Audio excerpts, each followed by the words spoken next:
এই জীবনে তিনটি গুরুত্বপূর্ণ শব্দ আছে যা বোঝা আমাদের কাছে খুব গুরুত্বপূর্ণ, এবং এই তিনটি শব্দের নিজস্ব অর্থ আছে। প্রথম হল সঙ্গবদ্ধতা, অর্থাৎ একসাথে মিলে কাজ করতে হবে, একসাথে মিলে পরিশ্রম করতে হবে, সামনে এগোতে হবে। এরকম করতে পারলে আপনার শক্তি বৃদ্ধি পাবে, আপনার ক্ষমতা বৃদ্ধি পাবে, আপনি এগোতে পারবেন এবং অনেক দূরে যেতে পারবেন। দ্বিতীয় হল আত্মবিশ্বাস। হেরে যাওয়া বস্তুও আবার জিতে নিতে পারবেন। যদি আপনার নিজের আত্মবিশ্বাস থাকে তাহলে আপনি কখনো পরাজিত হবেন না। এবং তৃতীয় হল অহংকার। জয়লাভ করার পরেও কিন্তু এটা আপনাকে পরাজিত করতে পারে। সেই জন্য জীবনে সঙ্গবদ্ধ হন, আত্মবিশ্বাস রাখুন, কিন্তু কখনোই অহংকার করবেন না। এই অহংকার আপনার থেকে সবকিছু কেড়ে নিতে পারে। এই অহংকারের জন্যই মথুরাপতি কংস নিজের পতনের দিকে অগ্রসর হয়েছিলেন। এই অহংকারকে ত্যাগ করুন আর আমার সাথে ভালোবেসে বলুন, রাধা রাধা। এই সংসারে সব থেকে বেশি কঠিন কাজ কোনটা? কেউ বলবেন যুদ্ধ করা, কেউ বলবেন ধন অর্জন করা, আবার কেউ বলবেন জ্ঞান অর্জন করা সব থেকে বেশি কঠিন। এবার প্রত্যেক ব্যক্তির নিজস্ব অভিজ্ঞতা আছে আর সেই অনুসারে তার নিজস্ব একটা উত্তর আছে। সাধারণভাবে দেখতে গেলে এই সংসারে সব থেকে কঠিন হল তপস্যা করা, অর্থাৎ সব কিছু ত্যাগ করে তপস্যায় নিজেকে বিলীন করে দেওয়া। এবার এর থেকে বেশি কঠিন এই সংসারে আর কি বা হতে পারে? এই সংসারে, এই সমাজে, নিজের পরিবারের মধ্যে থেকেও ধৈর্য ধরে সামনে অগ্রসর হওয়া, এটা হলো সব থেকে কঠিন কাজ। কারণ যখন আপনি তপস্যা করেন তখন সেখানে আপনার ধৈর্য ভাঙার মতো কেউ থাকেন না, না কোনো বন্ধু, না কোনো আত্মীয়, না কোনো শত্রু, কেউ না। কিন্তু যখন আপনি এই সমাজে, এই পরিবারে থাকেন, কোনো না কোনো ব্যক্তি এসে আপনার ধৈর্যের বাঁধ ভেঙে দেওয়ার ক্ষমতা রাখেন। তারা আপনার ধৈর্যের বাঁধ ভেঙে দেয়, আর কখনো কখনো তারা অনিচ্ছাকৃতভাবেই সেটা করে থাকেন। কারণ তাদের মানসিকতা আপনার থেকে আলাদা, তাদের কর্ম আপনার থেকে আলাদা, তাদের দৃষ্টিভঙ্গি আপনার থেকে আলাদা, জীবন যাপন আপনার থেকে আলাদা। সেক্ষেত্রে আপনি ধৈর্যচ্যুত হন, প্রসন্নতা আপনার থেকে ছিনিয়ে নেওয়া হয়। সেই জন্য এই সংসারে, এই পরিবারের থেকেও ধৈর্য ধরে সামনে অগ্রসর হওয়া কোনো পর্বতের শিখরে গিয়ে তপস্যা করার থেকেও অনেক বেশি কঠিন। আর যে ব্যক্তি এই সমাজেই, এই পরিবারে, সেই সকল মানুষের মধ্যে থেকে গিয়েও ধৈর্য ধরে অগ্রসর হতে থাকেন, যারা এই কাজটা শিখে নিতে পারেন, তারাই কিন্তু জীবনে আনন্দ লাভ করতে পারেন। এই ধৈর্যই শেষে আপনার জীবনে প্রসন্নতা বহন করে আনবে। তাই ধৈর্য ধরে জীবনের পথে অগ্রসর হন আর আমার সাথে ভালোবেসে বলুন, রাধা রাধা। আমরা যখনই কোনো গাছের চারা রোপণ করি তখন সবার আগে পরীক্ষা করে দেখি যে যেখানে আমরা চারা রোপণ করতে চলেছি সেখানকার মাটি আদৌ উর্বর কিনা, সেই মাটি সেই চারাকে বাড়তে সাহায্য করবে কিনা। যখন একটা চারা রোপণের আগে আমরা এত কিছু ভাবতে পারি, তাহলে কাউকে বিশ্বাস করার আগে আমরা কেন ভাবি না? জীবনে কখনো এই বিশ্বাসরূপী চারা কোথাও রোপণ করার আগে বোঝার চেষ্টা করুন যে যার উপর আপনি বিশ্বাস করতে চলেছেন সে কি আদৌ আপনার বিশ্বাসের যোগ্য কি না। ভেবে দেখুন সেই ব্যক্তি ভবিষ্যতে গিয়ে আপনার বিশ্বাস ভাঙতে পারে কিনা। এটাও ভেবে দেখুন যে যাকে আপনি বিশ্বাস করতে চলেছেন তাকে আপনি বিশ্বাস করলে নিজের জীবনের উদ্দেশ্যে আপনি অগ্রসর হতে পারবেন কিনা। আর তার জন্য প্রয়োজন সঠিক সিদ্ধান্ত, পরখ করা, কোনটা উচিত কোনটা অনুচিত সেটা বোঝা। আর তাতে কিন্তু আপনি সন্দেহবাতিক হবেন না, তাতে আপনি আরো নিপুণ হয়ে উঠবেন। তাই যদি আপনি নিপুণ হয়ে উঠতে চান তাহলে বোঝার চেষ্টা করুন, পরখ করে দেখুন, কোনটা উচিত কোনটা অনুচিত বুঝুন। আর বিশ্বাস তখনই করুন যখন আপনি 100% নিশ্চিত হবেন যে সে বিশ্বাসের যোগ্য। আসুন আমার সাথে ভালোবেসে বলুন, রাধা রাধা। রাধা কখনো কখনো আমার জন্য বড়ই সুগন্ধি আতর নিয়ে আসে, পারিজাত ফুলের মালা নিয়ে আসে আমার প্রসাধন করবে বলে, এবং আমার সব থেকে বেশি প্রিয় মাখন নিজে হাতে বানিয়ে আনে আমাকে নিজে হাতে খাইয়ে দেবে বলে, সবকিছু আমাকে প্রসন্ন করবে বলে। কিন্তু আপনি কখনো ভেবেছেন যে এই আতর কিভাবে বানানো হয়? সহস্র ফুলের পাপড়ি একসাথে পিষে নিতে হয়, তারপরে তার থেকে যে রস নিঃসৃত হয় সেই রস দ্বারাই আতর তৈরি হয়। অনেক সংখ্যক ফুলকে অসীম যন্ত্রণা ভোগ করতে হয়, তবে তারা আমার প্রসাধন সামগ্রী হয়ে উঠতে পারে। দুধ থেকে মাখন তৈরি করার জন্য কতটা পরিমাণ মন্থন সহ্য করতে হয় সেটা আপনি জানেন। ঠিক সেই রকমই হলো আমাদের জীবনও। বিপদও আসে, কঠিন পরিস্থিতিও আসে, এর সম্মুখীন হতে শিখুন। মনে রাখবেন, আপনি হলেন সেই দুধ যাকে মন্থন সহ্য করতে হবে মাখন হয়ে ওঠার জন্য। মনে রাখবেন, আপনি হলেন সেই ফুলের মতন যাদের পিষ্ট হতে হবে সুগন্ধি আতর হয়ে ওঠার জন্য, যাকে এই সংসার পছন্দ করে। কখনো কখনো জীবনে আপনার সাথে খারাপ শুধুমাত্র এই কারণে ঘটে যাতে আপনার শ্রেষ্ঠ রূপ এই সংসারের সামনে আসতে পারে। শুধুমাত্র কঠিন পরিস্থিতি এবং বিপদকে একটা সুযোগ হিসেবে দেখার চেষ্টা করুন। আপনার জন্য এই সংসার বদলে যাবে, সংসারকে দেখার দৃষ্টিভঙ্গি পাল্টে যাবে, আপনার ভাগ্য পাল্টে যাবে, আর এই মন প্রসন্ন হয়ে বলবে, রাধা রাধা। পাশা নামক এই খেলাটি আপনারা নিশ্চয়ই খেলেছেন, না খেলে থাকলে দেখেছেন, আর যদি দেখেও না থাকেন তাহলে নিশ্চিত রূপে শুনেছেন। মহাভারতের এই মহাযুদ্ধ কোথাও না কোথাও এই পাশা নামক খেলার কারণে হয়েছিল। পাশার এই বিচিত্র খেলা, দান, এইসবের কারণে কেউ নিজের মাথায় রাজ মুকুট পরিধান করেছিলেন, আবার সেখানে পরাজিত হওয়ার জন্য কাউকে বনবাসও ভোগ করতে হয়েছিল। কিন্তু এই খেলা সমাপ্ত হওয়ার পরে সমস্ত ঘুঁটি আর এই পাশার ছক একই পুটলিতে স্থান পেল। এটাই হলো আমাদের জীবন। এই সংসারে আমরা জয় পরাজয়ের বিষয়ে এতটাই ভাবি, এত চিন্তা করি যে এই জীবনের খেলার আনন্দটাই উপভোগ করতে পারি না। আর অবশেষে কি হয়? কেউ জয়ী হন, কেউ পরাজিত হন, কিন্তু দুজনেই একই স্থানে পৌঁছে যান। প্রত্যেক ব্যক্তি মৃত্যুর পরে একটি নির্দিষ্ট স্থানেই পৌঁছতে বাধ্য, কিন্তু ততক্ষণ এই জীবন, এই খেলা, তার আনন্দ উপভোগ করুন। এই সংসারে সেই ব্যক্তি শ্রেষ্ঠ স্থানে পৌঁছতে পেরেছেন যিনি এই সংসারকে প্রকাশ প্রদান করেছেন, যিনি কখনো জয় পরাজয় এ বিষয়ে ভাবেননি, শুধু এই জীবনের খেলার আনন্দ উপভোগ করেছেন। এটাই আপনিও করুন, আর আমার সাথে ভালোবেসে বলুন, রাধা রাধা। প্রত্যেক মানুষ নিজের জীবনে দুঃখ অনুভব করেন। প্রত্যেকের দুঃখ আলাদা হতে পারে। কারোর মনে এই দুঃখ থাকে যে সে তার বাবা মায়ের সব ইচ্ছে পূরণ করতে পারেননি। কেউ এটা ভেবে দুঃখ পান যে সে চিরকাল সদাচার করেছেন, সৎকর্ম করেছেন, কিন্তু তাও তাকে দুরাচারী বলে মনে করা হয়। কেউ এটা ভেবেও দুঃখ পান যে তার সামনে যে ব্যক্তি রয়েছেন তার চোখে তিনি শত্রু হয়ে উঠেছেন বা দুষ্ট হয়ে উঠেছেন, যেখানে তিনি হয়তো কোনো অনুচিত কাজই করেননি। এবার এই সমস্ত বিষয় নিয়ে ভেবে নিজের ব্যক্তিত্ব নিয়ে সন্দেহ প্রকাশ করবেন না। যদি নিজের ব্যক্তিত্ব নিয়ে কোনো সন্দেহ থেকে থাকে তাহলে কর্ম সংক্রান্ত প্রশ্ন করুন যে আপনি যা করেছেন তাতে কি উচিত ছিল, কি অনুচিত ছিল।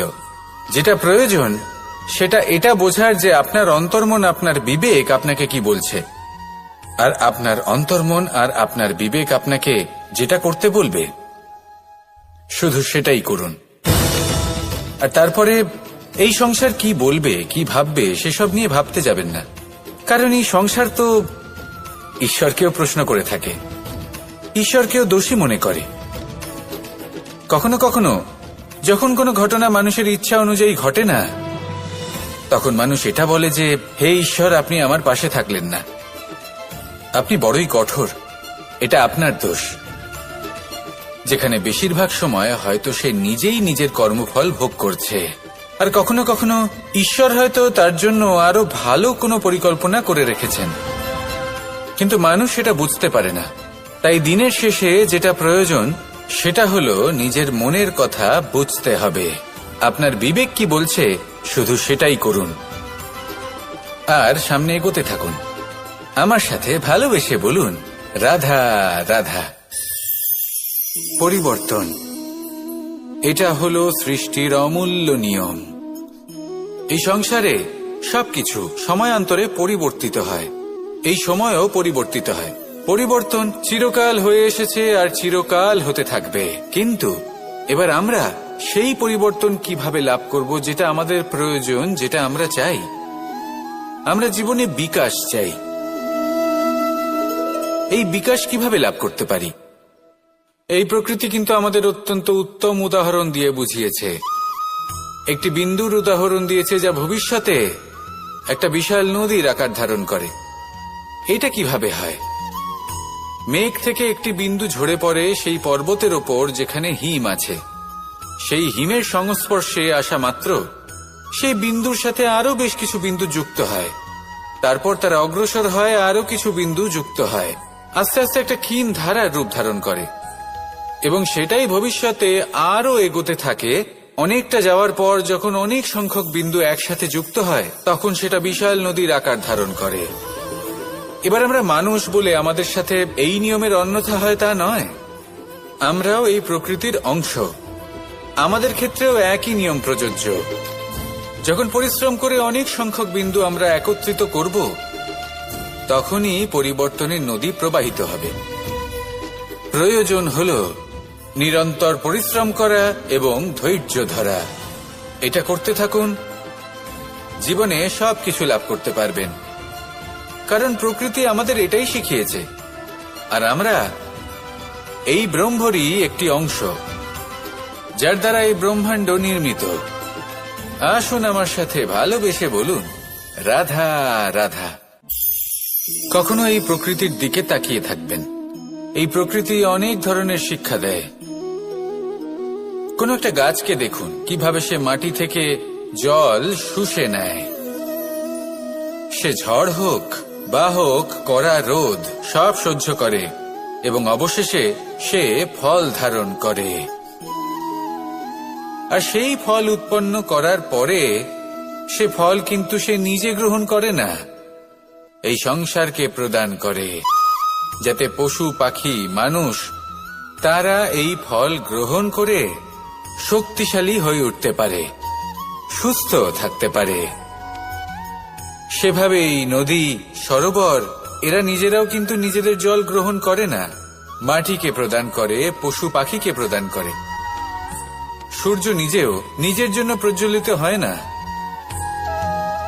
সে প্রকাশ ছড়িয়ে দিতে চায় আমাদের সবার কাছে, সে আলো পৌঁছে দিতে চায়।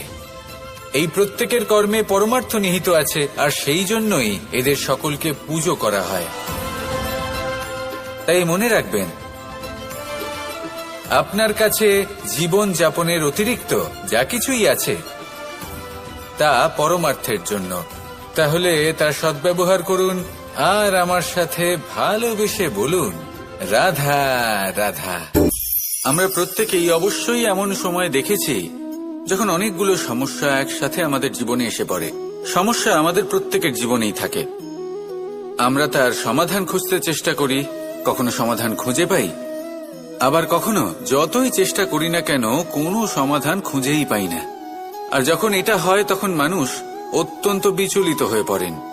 নিজের আত্মীয় স্বজন, নিজের বন্ধু বা সংসার এদের ওপরে এই দোষ চাপিয়ে দেন যে এদের জন্যই এই সমস্যা এসেছে। এবার যদি আমি আপনাকে কোনো পরামর্শ দিই তাহলে এটাই বলবো যে দৃষ্টিভঙ্গি পাল্টে দেখুন। এই দৃষ্টিভঙ্গি দিয়ে দেখুন যে এই সংসারে যে সমস্যায় আসুক না কেন তার জন্য কেউ দোষী নয়, না আপনি না অন্য কেউ। এই পুরো খেলাটাই আপনার মানসিকতা, আপনার দৃষ্টিভঙ্গির, আপনার মনের। কিভাবে বোঝাচ্ছি? যখন আমাদের মন শক্ত থাকে তখন কঠিন থেকে কঠিনতর পরিস্থিতিও আমাদের জীবনে খুব বেশি হলে প্রতিস্পর্ধা হয়ে থেকে যায়। সেখানে যদি আমাদের মন দুর্বল থাকে, তখন অল্প কঠিন পরিস্থিতিও আমাদের কাছে খুব বড় সমস্যা হয়ে যায়, তাই না? একটা শক্ত মন কঠিন পরিস্থিতিকে প্রতিস্পর্ধা হিসেবে দেখে আর তার মধ্যে ওটা সুযোগ খুঁজে নেয়। আমাদের শুধু এটাই করতে হবে। এই সংসারে অন্য কাউকে দোষী মনে করলে আপনার সমস্যা দূর হয়ে যাবে না। সেই জন্য এই সংসারকে দোষ দেওয়ার বদলে এই সমস্যার মূলে চলে যান, সেটাকে বুঝুন, নিজের এই মনকে শক্ত করে তুলুন। যদি আপনার মন শক্তিশালী হয়, তাহলে এই সংসারে অনেক বড় বড় কঠিন থেকে কঠিনতর পরিস্থিতিও যদি আসে, আপনার জীবনে যতই বড় বড় সমস্যা আসুক না কেন, আপনার লক্ষ্য লাভে বাধা দিতে পারবে না। আসুন আমার সাথে ভালোবেসে বলুন, রাধা রাধা। আমরা সবাই পাথর দেখেছি, পর্বতও দেখেছি, শুকনো পাতাও দেখেছি, শ্যামল বনানীও দেখেছি। কখনো ভেবেছেন পাথরের অস্তিত্ব কিন্তু ততক্ষণ পর্যন্ত যতক্ষণ সে পর্বতের গায়ে আটকে থাকে। যখন সেই পর্বত থেকে সেই পাথর ভিন্ন হয়ে যায় ও নিজের অস্তিত্ব হারিয়ে ফেলে। আস্তে আস্তে কখনো পাথর কেটে বা কখনো পিষ্ট হয়ে সেই পাথর আস্তে আস্তে মাটিতে পরিণত হয় এবং পূর্ণরূপে নিজের অস্তিত্ব হারিয়ে ফেলে। এটাই পাতার সাথেও হয়। এই পাতা যতক্ষণ গাছের ডালের সাথে যুক্ত ততক্ষণ তার অস্তিত্ব থাকে।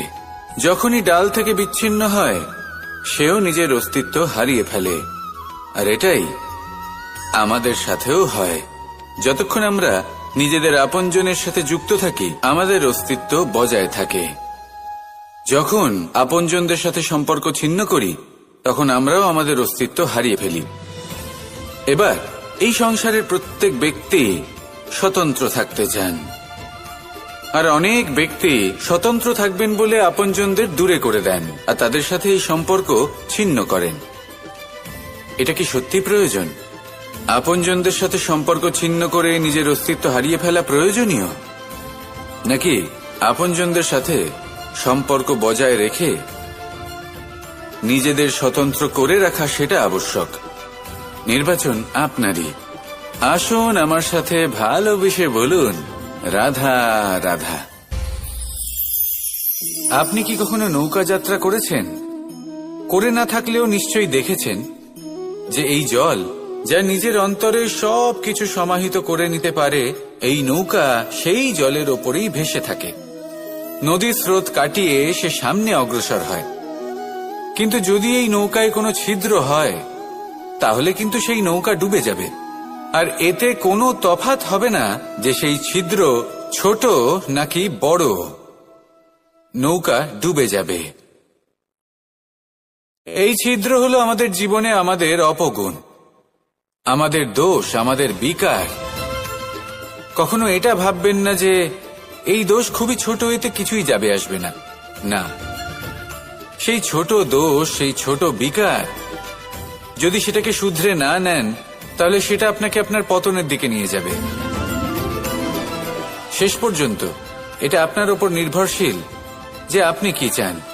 আপনার জীবনের এই নৌকা এভাবেই ডুবে যেতে দেখবেন, নাকি নিজেকে শুধরে নিয়ে সেই নৌকার সেই ছিদ্রটাকে ভরিয়ে তুলতে চাইবেন? নির্বাচন আপনার। আসুন আমার সাথে ভালোবেসে বলুন, রাধা রাধা। জল, জলই পৃথিবীতে বেঁচে থাকার জন্য আবশ্যক তো বটেই, কিন্তু এই জল আমাদের একটা অত্যন্ত গুরুত্বপূর্ণ শিক্ষা প্রদান করে। কখনো এই জলকে দেখেছেন?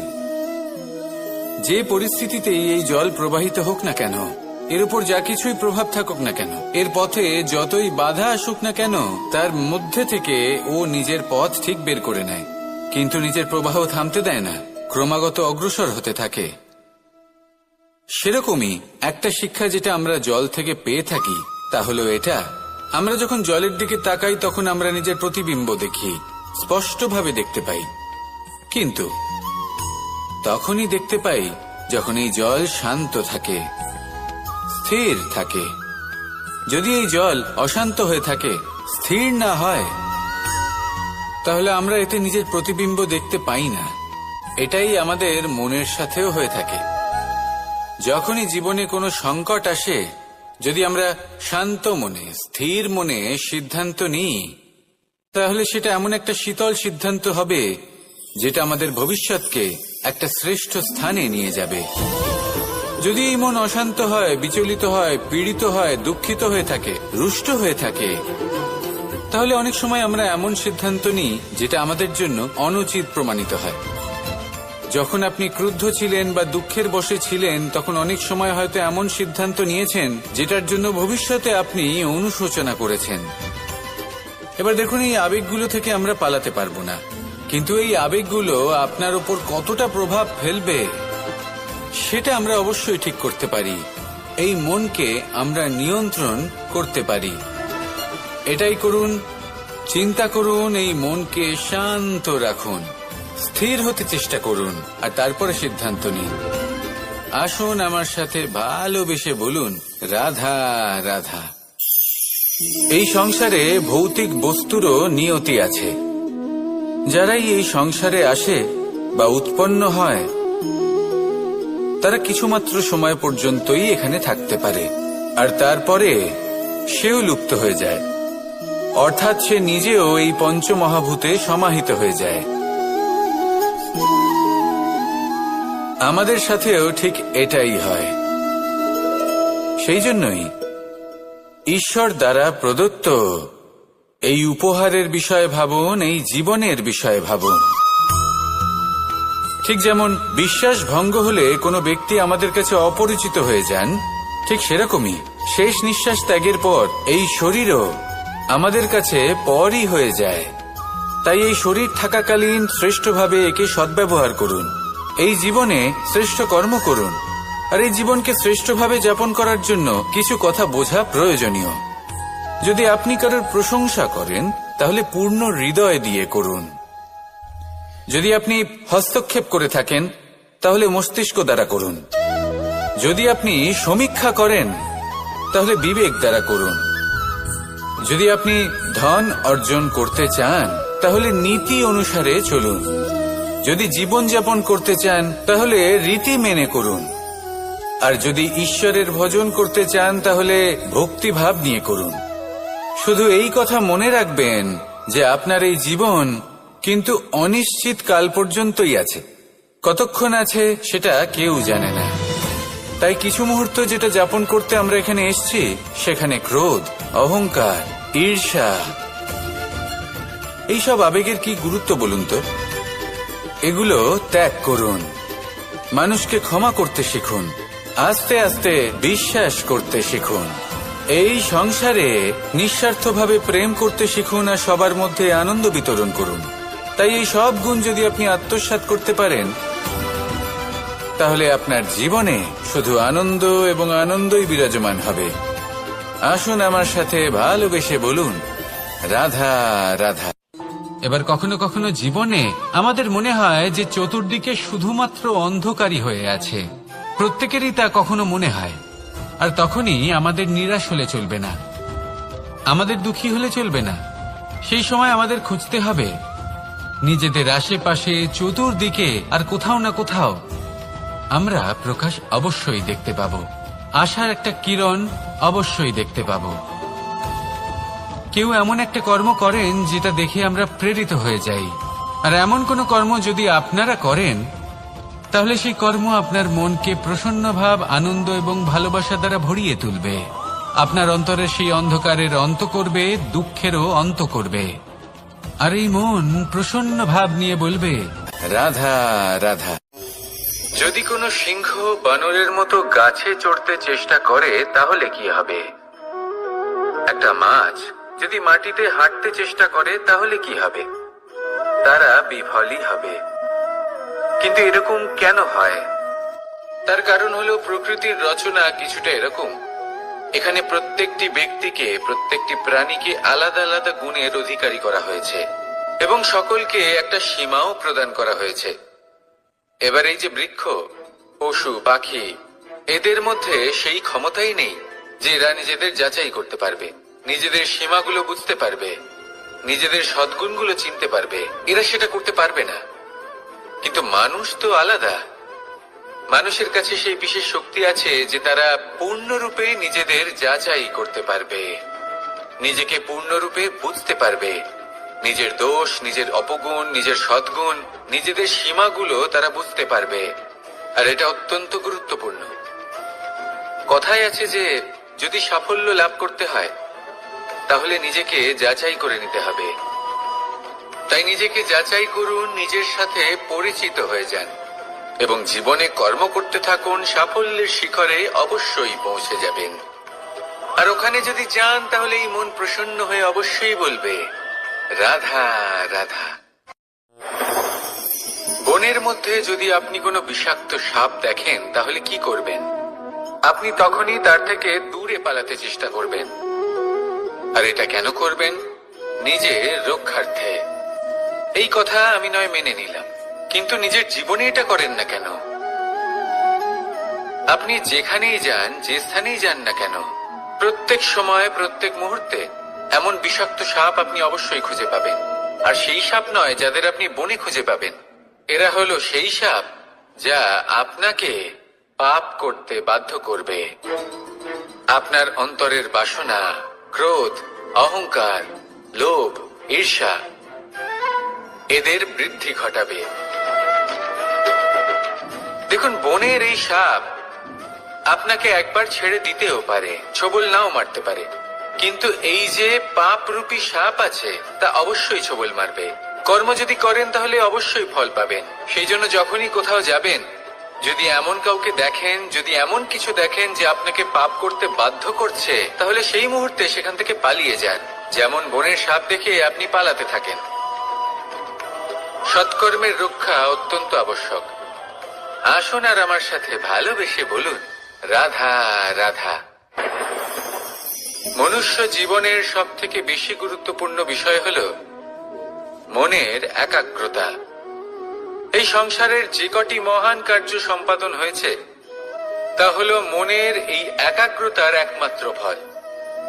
আপনি অবশ্যই দেখে থাকবেন, অনেক ছোট বড় নদী যা বয়ে চলে তাদের সামনে একটা বাঁধ নির্মাণ করা হয় সেই সব নদীর জল সঞ্চয় করতে। বাঁধ হয়ে গেলে প্রয়োজন মতো বা মনের ইচ্ছে মতো তাকে ব্যবহার করা সম্ভব। এবার এটাই আমাদের মনের সাথেও সম্ভব। আমাদের মনের একাগ্রতা আজকের দিনে দাঁড়িয়ে বিভিন্ন ধরনের বিকার, ক্রীড়া এবং ভোগের মধ্যে ভাগ হয়ে গেছে। একে একত্রিত করতে হবে, একটা বাঁধ নির্মাণ করতে হবে। শুধু এটাই করতে হবে, যেটা উচিত কর্ম সেটাই করুন, যেটা অনুচিত কর্ম সেটা করা থেকে নিজেকে বিরত রাখুন। এটাই করতে হবে, যেটা উচিত কর্ম সেটাই করুন, যেটা অনুচিত কর্ম সেটা করা থেকে নিজেকে বিরত রাখুন। ব্যাস, এই কাজটাই আপনি করতে থাকুন, করতে থাকুন। মনের মধ্যে একাগ্রতার বাঁধ নির্মাণ করুন। আর একবার যদি তা নির্মাণ হয়ে যায় তাহলে যখন চাইবেন, যেখানে চাইবেন, যতটা চাইবেন একাগ্রতা প্রয়োগ করতে পারবেন। আর একবার যদি আপনি এটা শিখে যান তাহলে এই সংসারকে বদলে ফেলার মতো কাজ আপনি করতে পারবেন, সমাজকে শোধরাবার মতো কাজ করতে পারবেন। তাহলে এই মনকে একাগ্র করুন আর আমার সাথে ভালোবেসে বলুন, রাধা রাধা। আমরা সবাই ফল খাই, কিন্তু আমাদের সেই ফলই প্রিয় হয় যে পরিপক্ক হয়ে ওঠে, যেটা নম্র হয়, আর যে ফল অনেক বেশি মিষ্টি আর সুস্বাদু হয়ে থাকে, যাদের রঙে বাহার দেখা যায়। সেইভাবে জীবনে আমরা নানান মানুষের সাথে পরিচিত হই, কিন্তু সেই মানুষই আমাদের মন ছুঁয়ে যায় যারা বিনম্র স্বভাবের, যাদের বাণী খুব মধুর, যাদের অন্তরে আত্মবিশ্বাসের একটা তেজ, একটা রং দেখা যায়। এবার এমন ব্যক্তি আমরা কি করে হব? ঠিক সেইভাবেই যেমন একটা ফল রোদ, বর্ষা, শীত, বায়ু এই সকল সংকটময় পরিস্থিতির সম্মুখীন হয়ে পরিপক্ক হয়ে ওঠে, সেইভাবেই মানুষ সংকটময় পরিস্থিতির সম্মুখীন হয়ে পরিপক্ক হয়ে ওঠেন। যদি এই সংকটের সম্মুখীন হন তাহলে অভিজ্ঞ হবেন, আর এই অভিজ্ঞতাই শিক্ষা দিয়ে যাবে। এই অভিজ্ঞতা আমাদের শিখিয়ে দেয় যে আমাদের বিনম্র থাকতে হবে। অহংকার করে কোনো লাভ নেই। মধুর বাণীর যে কি মূল্য তা আমরা শিখতে পারি। এই অভিজ্ঞতাই আমাদের বুঝিয়ে দেয় যে উচিত অনুচিত কোনটা আমাদের দৃষ্টিভঙ্গি তৈরি করে, আর এই দৃষ্টিভঙ্গি দ্বারা আত্মবিশ্বাস জাগ্রত হয়। সেই জন্য জীবনে কখনো বিপদ থেকে দূরে পালাবেন না, সেগুলোর সম্মুখীন হন, অভিজ্ঞতা লাভ করুন, তার থেকে শিক্ষা লাভ করুন, এইভাবেই পরিপক্ক হবেন। আসুন আমার সাথে ভালোবেসে বলুন, রাধা রাধা। ধন সঞ্চয় করা সম্ভব, আর সেই জন্য ধন সব থেকে বেশি মূল্যবান সম্পত্তি নয়। এবার আপনি বলবেন, এ আমি কি বলছি? এই ধন খুব মূল্যবান, আমরা সকলে অর্জন করতে ব্যস্ত। সেটা এই কারণে, কারণ আপনারা জানেন না এই সংসারের সব থেকে বেশি মূল্যবান সম্পত্তি কি। এ হলো সেই সম্পত্তি যা কখনো সঞ্চয় করা সম্ভব নয়। আপনার কাছে যতই ধন থাকুক তা দিয়ে আপনি স্বাস্থ্য লাভ করতে পারেন, বাড়ি কিনতে পারেন, আদি ইত্যাদি, কিন্তু আপনি যতই ধনী হন না কেন, ফেলে আসা দিনের একটা মুহূর্ত আপনি লাভ করতে পারবেন না। এই একটা মুহূর্ত, এই সময়, এটাই হলো সংসারের সব থেকে মূল্যবান সম্পত্তি। একবার চলে গেলে তা কখনোই ফিরে আসে না। আর এই মুহূর্ত যতই চলে যাক না কেন, আমরা স্মৃতির মাধ্যমে সেগুলি যাপন করতে পারি, তার আনন্দ উপভোগ করতে পারি। আর যার সাথে আমরা সময় অতিবাহিত করেছি তার স্মৃতিতে আমরা চিরকাল জীবিত থাকতে পারি। সেই জন্য সময় সব থেকে মূল্যবান সম্পত্তি, তাকে এইভাবে নষ্ট করবেন না। প্রত্যেকটা মুহূর্ত উপভোগ করুন, আনন্দ করুন, আর ভালোবেসে বলুন, রাধা রাধা। কনক, কি সুন্দর একটা শব্দ। এর অনেকগুলো রূপ রয়েছে, অনেকগুলো অর্থও রয়েছে। প্রথম অর্থ হলো স্বর্ণ, অর্থাৎ সম্পত্তি। দ্বিতীয় অর্থ ধুতুরা, অর্থাৎ গাছের ছোট একটা বীজ, যা কিনা অত্যন্ত শক্তিশালী হয়। যদি বেশি মাত্রায় এর প্রয়োগ করা হয় তাহলে এটা বিষময় হয়ে উঠতে পারে। এই হলো সেই ধুতুরা যার প্রয়োগ মহাদেবের পুজোতে করা হয়। এবার প্রশ্ন হলো এটাই যে এই স্বর্ণ এবং এই ধুতুরার মধ্যে মিল কি রয়েছে। মিল হলো এটাই যে এই দুটোই মানুষকে মত্ত করে তোলে।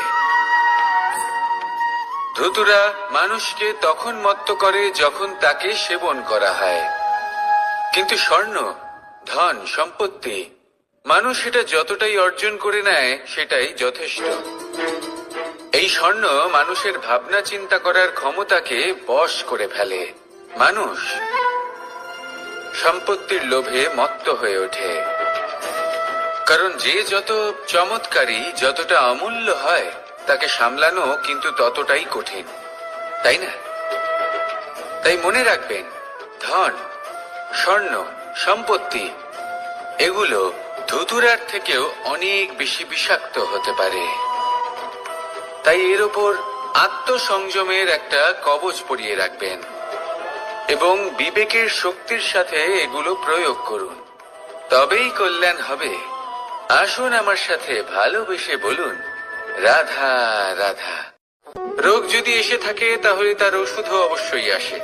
সমস্যা যদি আসে তাহলে সেই সমস্যার সমাধানও নিজে থেকেই আমাদের কাছে চলেই আসে।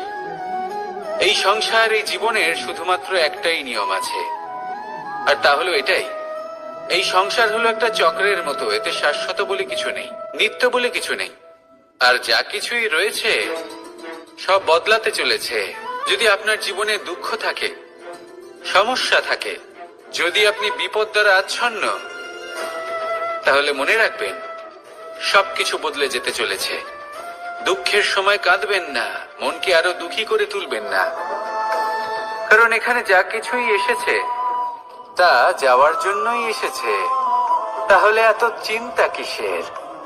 আনন্দ সহকারে জীবন যাপন করুন, আর আমার সাথে ভালোবেসে বলুন, রাধা রাধা। মানুষের জীবনে তিনটি গুণ অত্যন্ত প্রয়োজনীয়: শ্রদ্ধা, বিনম্রতা, যোগ্যতা। যদি জ্ঞান লাভ করতে চান তাহলে শ্রদ্ধার প্রয়োজন, যদি মান লাভ করতে চান তাহলে স্বভাবে বিনম্র হওয়া প্রয়োজন, আর যদি মনোবাঞ্ছিত স্থান লাভ করতে চান তাহলে যোগ্যতার প্রয়োজন। বিষয়টা সহজ। শ্রদ্ধা আপনাকে জ্ঞান দেবে, নম্রতা আপনাকে মান, আর যোগ্যতা উচিত স্থান দেবে। কিন্তু যদি আপনি এই তিনটি গুণ সম্মিলিত করেন তাহলে এমন কিছু লাভ করবেন যা এই সব কিছুর থেকে অনেক ঊর্ধ্বে। সম্মান। আর এ হলো সেই সম্মান যা প্রত্যেক মানুষের নিজের জীবনে লাভ করতে চেষ্টা করা উচিত, কারণ এই হলো সেই সম্মান যার কারণে আপনি চলে যাওয়ার পরেও এই সংসার আপনাকে ভালোবাসবে আর মনে রাখবে। আসুন আমার সাথে ভালোবেসে বলুন, রাধা রাধা। জীবনে গতি অত্যন্ত গুরুত্বপূর্ণ, মতিও হলো গুরুত্বপূর্ণ, এবং তার থেকেও বেশি গুরুত্বপূর্ণ হলো সঙ্গতি। একটা জলের ফোঁটা, তার মধ্যে গতি থাকে, প্রকৃতির মধ্যে তা লাভ করার ইচ্ছে নিহিত থাকে, কিন্তু এই যে সঙ্গতি তা নির্ধারিত করে যে এই জলের ফোঁটা ঝিনুকের মুখে পড়ে মুক্ততে পরিণত হবে নাকি বিষাক্ত সাপের মুখে পড়ে বিষে পরিণত হবে। এবার দেখুন, এই জঞ্জাল স্বর্ণকারের দোকানের সামনেও থাকে এবং জঞ্জাল একজন ব্যবসাদারের দোকানেও থাকে, কিন্তু জঞ্জাল যা স্বর্ণকারের দোকানে থাকে তা ব্যবসাদারের দোকানের জঞ্জালের থেকে অনেক বেশি মূল্যবান, কারণ তার মধ্যে সোনার কণার সঙ্গতি থাকে। সেই জন্য জীবনে সঙ্গতির উপর বিশেষ গুরুত্ব দেবেন। যেমন সঙ্গতি তেমনই আপনি হবেন। আসুন আমার সাথে ভালোবেসে বলুন, রাধা রাধা। প্রত্যেক প্রাণী ভালোভাবে জীবন যাপন করতে চান, এটা তাদের স্বভাবে আছে এবং ভাবাটা অনুচিত নয়। কিন্তু একটা ভালো জীবনের গুরুত্বপূর্ণ অংশ কোনটা? বসবাসের স্থান, সেই স্থান যেখানে আমরা জীবন অতিবাহিত করি। এবার মানুষ ভাবতে পারেন যে একটা ভালো বাসস্থানের অর্থ কি? সেই স্থান যেখানে সহজে জল পাওয়া যায়, যেখানে শুদ্ধ বায়ু পাওয়া যায়, যেখানে আনাজ উৎপন্ন হয়। এটা জীবনযাপনের জন্য পর্যাপ্ত বটে, কিন্তু ভালো জীবন যাপনের জন্য আরো একটা কথা আপনাকে বুঝতে হবে। সাধু, জ্ঞানী, পণ্ডিত ব্যক্তি, এই সকল মহাপুরুষ, এনাদের যে বাসস্থান তা অত্যন্ত বিশেষ হয়।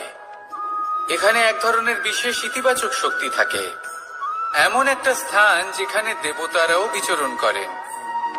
জীবন আমরা সবাই যাপন করি, কিন্তু জীবনের উদ্দেশ্য শুধুমাত্র জীবন যাপন করা নয়। জীবনের উদ্দেশ্য হলো মুক্তি লাভ করা।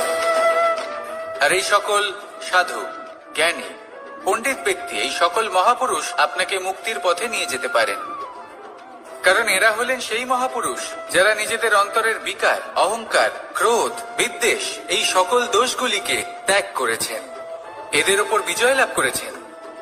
এমনই একজন ব্যক্তি আপনাকে মুক্তির পথে নিয়ে যেতে পারে। প্রয়োজন হলো শুধুই এনাদের চিনতে পারা, এদের কথা বুঝতে পারা এবং এদের দেখানো পথে চলা। যদি আপনি এটা করতে পারেন তাহলে এই মন প্রফুল্ল হয়ে বলবে, রাধা রাধা।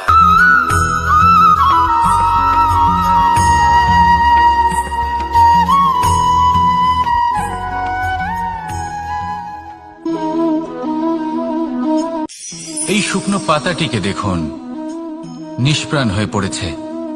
একটা গাছের ডালে ছিল, সেই গাছ ওর লালন পালন করত। যখন যখন বাতাস বইত, এই পাতায় কম্পন দেখা দিত, মনকে প্রফুল্ল করে তুলত। কোনো একদিন এই পাতা গাছের ডাল থেকে ঝরে পড়ে গেল।